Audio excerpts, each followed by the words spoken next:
Bom dia, boa tarde, boa noite, meus irmãos. Aqui é seu irmão Alisson Tonassi, mais uma vez para a gente falar de espiritismo, umbanda e espiritualidade. Eu queria colocar uma coisa que já aconteceu comigo há um tempo atrás e eu estava rememorando. Eu tenho uma empresa, uma clínica, e eu já empreguei pessoas da nossa religião, da umbanda mesmo. E nesse caso, eu queria mandar a pessoa embora. A pessoa fez um trabalho no terreiro dela, eu não encontrava ninguém para colocar e eu tive que recontratá-la. A pessoa fez um trabalho no seu próprio terreiro. Entendo que ela gostaria de manter o seu emprego, só que ela não atendia às expectativas de trabalho. Então, na minha concepção ali, ela era uma má funcionária, mas por um trabalho magístico, e eu não acredito que ela tenha feito de maldade. Por exemplo, eu não consigo conceber que aquilo seria uma demanda, beleza? Só que ela impediu magisticamente de eu conseguir outra pessoa e tive que recontratá-la. Sendo que ela se manteve,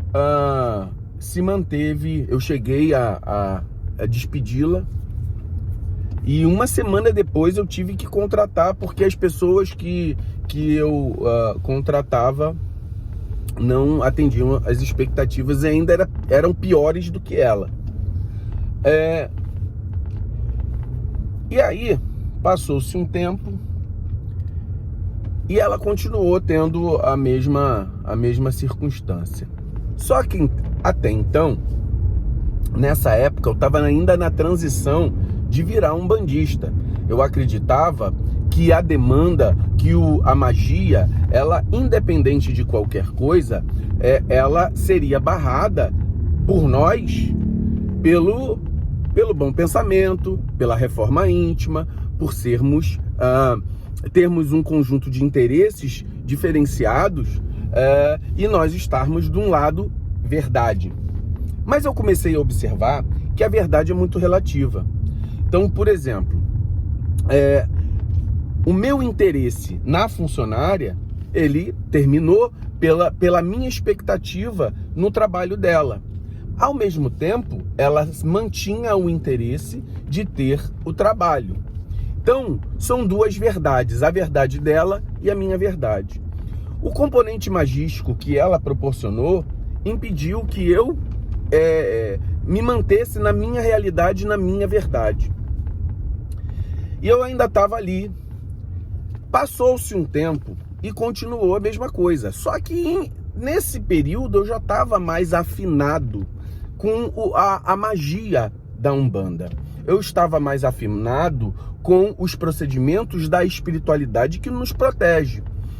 Então, muitas vezes, aquilo que nós queremos precisa ser colocado para a espiritualidade. Por que ela conseguiu? Porque eu não ativei a espiritualidade que me acompanha para que barrasse o componente magístico que ela induziu a nós. Passou-se um tempo, a minha própria espiritualidade mostrou isso no meu terreiro, e depois nós continuamos, fizemos a magia reversa desse processo. Então, o que acontece? É importante que nós estejamos sempre atentos à magia.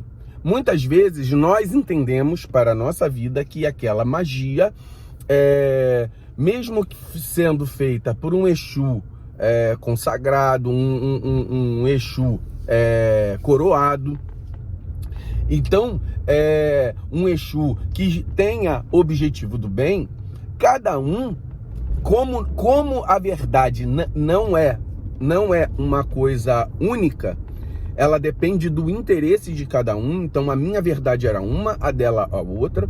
Então por que o guia lá e o trabalho magístico dela funcionou? Porque ela ativou o desejo dela E eu não ativei o meu desejo de repeli-la. Ou seja, que ela encontrasse o caminho dela, que ela procurasse um outro emprego, que fosse feliz num outro local, mas não comigo, porque o trabalho dela não atendia as minhas expectativas.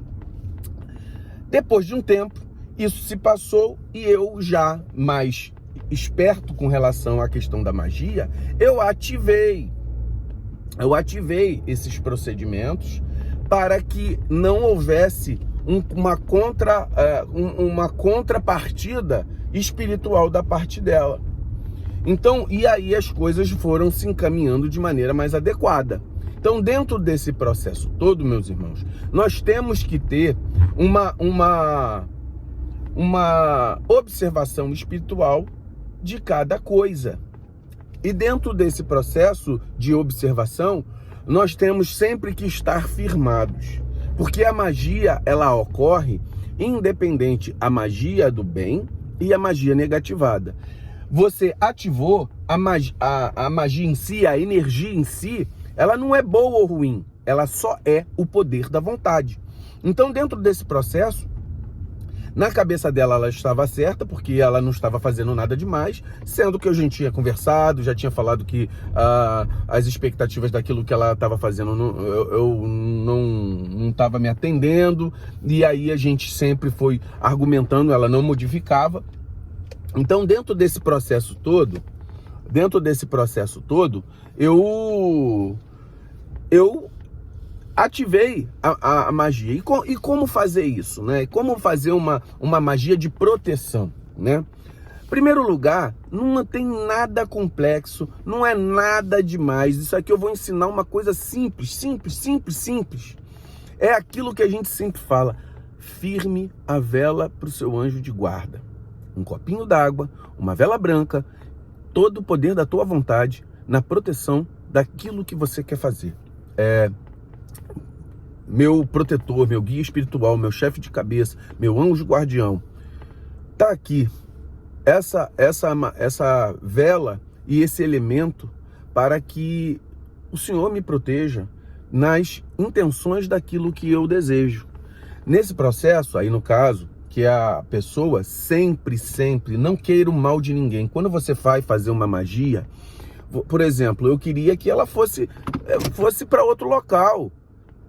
Eu queria mandar uma pessoa embora. Vou dando esse exemplo. Olha, que ela possa sair daqui e possa ser encaminhada para um outro local para ser feliz, para poder encaminhar. Nós juntos não temos mais a afinidade do que precisamos. Então você acende aquela vela, fala assim, me proteja, me resguarde na intenção que eu desejo. Uma aguinha, um copinho com água, uma vela acesa. Isso já é o bastante para resguardar e dar um elemento para que o teu guia trabalhe.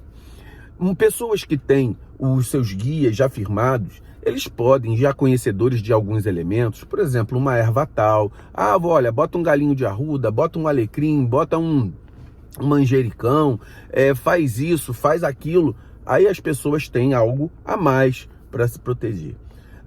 E quando eu digo proteção, isso não é uma guerra, tá? Não é uma guerra espiritual.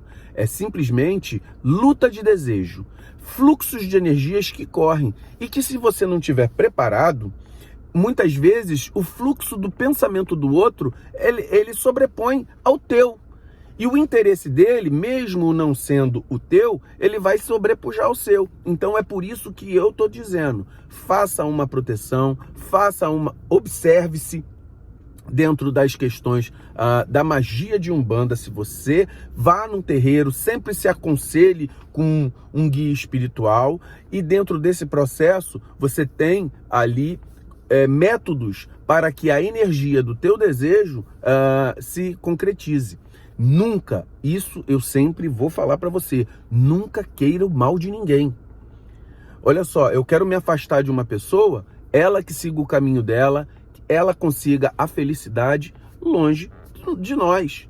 Que cada um já abra ali e tudo bem. É igual separação, que seja uma separação tudo na boa. Então vamos pensar nisso Vamos pensar nisso, porque eu estava pensando nesse exemplo e esse exemplo me surgiu na mente para que as pessoas, muitas vezes, no intento que elas têm, elas não colocam para fora o seu desejo e não concretizam, não manifestam isso para o seu guia espiritual. E dentro desse processo, há a necessidade da vocalização, de botar para fora, de manifestar através do elemento, do desejo que você coloca ali. Manifestando, dando força para o teu guia poder te ajudar. Muito axé a todos, espero que isso seja interessante para alguém aí e possa ajudar. Muito axé.